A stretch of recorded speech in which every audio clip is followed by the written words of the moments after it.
Let's talk about whether or not there will be implications, broadly speaking, on the economic front, on the policy front coming out of this. Sure. So I think in particular, we think about the kinds of things we've just heard, right? So vaccine distribution to emerging markets.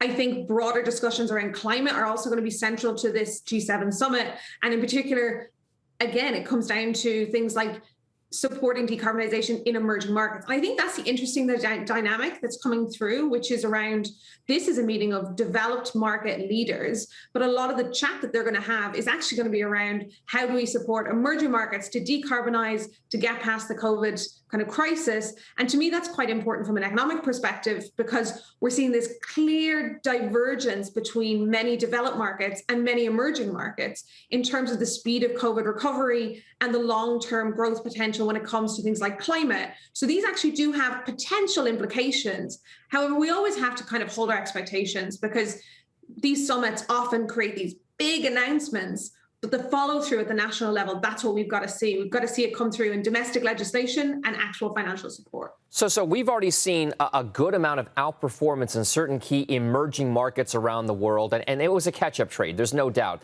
They underperformed for a certain period of time, and now they are outperforming because there was just a valuation gap between them and diverging developed markets.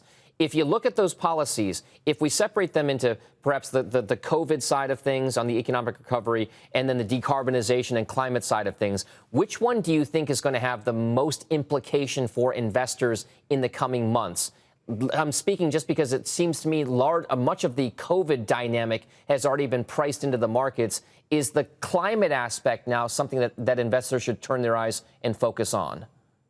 I think the challenge with this is always around the timescales, and it's one of the things that always makes me a bit cautious when we have these big events and the announcements that get made. It's when do these things happen? We know that the vaccines that get kind of distributed to emerging markets, it's likely won't happen in this year, because developed markets are now turning to emerging markets because they have enough vaccines themselves, right? So that kind of pushes, I guess it pushes vaccines into next year. The decarbonization stuff, I'm a little bit more skeptical about it, just because developed markets in the past have committed to supporting emerging markets to decarbonize, but the amount that's been committed at these big set piece events versus what's actually followed through has been much smaller. And I think that's what investors need to be mindful of.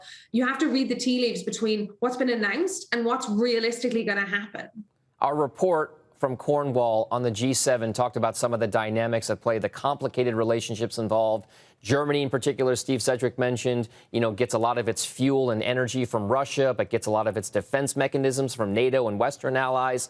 Let's talk about how complicated it will be with China and many of these countries, because many of these G7 countries count China as one of their, if not their largest trading partner. How exactly then do markets and investors gauge how G7 will tackle what its relationship with China will be in the coming years?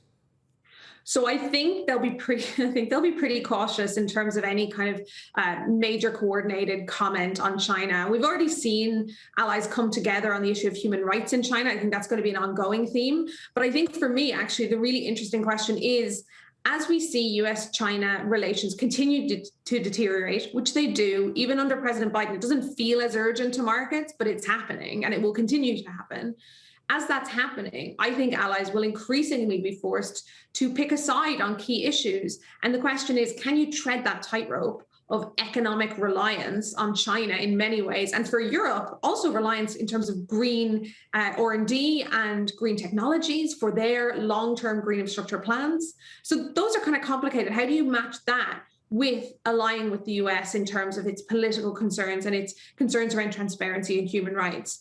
I think you add to the mix on top of just how do you kind of tread that line. I think a growing decision by most major markets to be more aware of their supply chain exposures, especially COVID's kind of exacerbated that, and increasingly have more and more technology and intellectual property locally in order to not rely. And I think that just continues that deglobalization trend. Shepard Smith here. Thanks for watching CNBC on YouTube.